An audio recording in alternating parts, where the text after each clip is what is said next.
umuthi nje uyafundisa whatever institution, whatever institution ufundisa kuyona, pay a close attention. Hayi nina kupheleni ngothisha. If you are a professional, pay a close attention.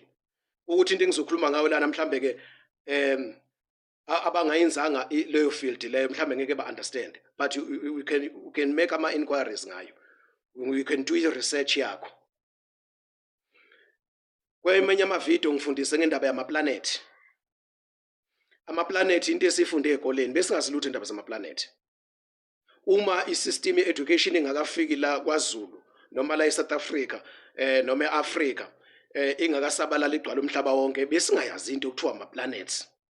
Besazi ukuthi khona inyanga khona ilanga ube into esiyibonayo khona izinkanyezi. So ke into efundwe ekoleni lena. Nami igama elithi planet ngalazi ekoleni lesi salelizwe. Leso uNkulunkulu athi thina sifanele sibe kusona njengabantwana bombuso kaNkulunkulu ngoba sine system yethu embusweni kaNkulunkulu. Siphelele, we are complete in the kingdom of God. So isystem lezi singcolisile. Sayengwa, sayengeka. We were enticed. Isitha sasiyenga, sasebenzisa ubuqili. Sagcina sukekile sibambekile ogibeni lwesitha. So ngizokhuluma uyazi ukuthi weniphi subject oyifundisayo kuleyo institution yakho uma khulunywa ngama planet. One of the planets engizokhuluma ngawo uVenus. Ngizofunda izwi lenkosi elikhuluma ngobungcwele. Ngizofunda izwi lenkosi izwi kaBaba uNkulunkulu elikhuluma nge-sexual immorality. Elikhuluma nge-prostitution and adultery. Elikhuluma ngama-gods onkulunkuluwana. So ngizovula amazwi ahlukene noma ngizovula incwadi ezahlukene eBhayibhelini ezikhuluma ngalokho.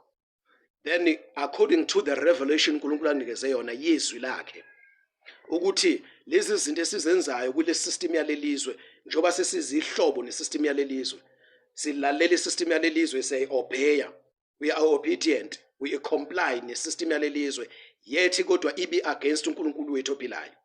Siphila impilo embili. Sazi ukuthi siphila impilo engcwele kodwa kahle hle asiphila impilo engcwele ngoba khona izinto zezwe ezikithi, khona izinto zezwe silalelayo esithi siyayithanda, esizigqaja ngazo, esize sibe proud ngazo. Kunendlela yezwe yokujabula, kunendlela yezwe yokuphumelela ekithi singabantwana baNkulunkulu sisembusweni kaNkulunkulu.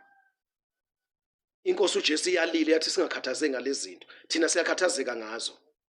Size sihambe seNkulunkulu siyothandaza zilukudla sithi siyacetha uNkulunkulu angenelele ngezinto uNkulunkulu esingenalo ulwazi ukuthi akayifuni ziyisinengiso kuye.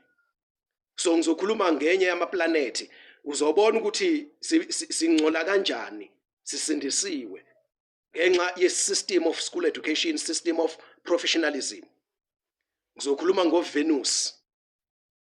Venus is one of the planets. Hamba thatha i-dictionary yakho. Ama dictionary mhlawumbe una iPhone.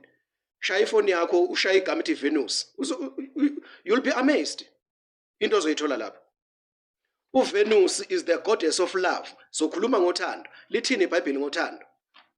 So khuluma ngebeauty. Lithini iBhayibheli ngebeauty?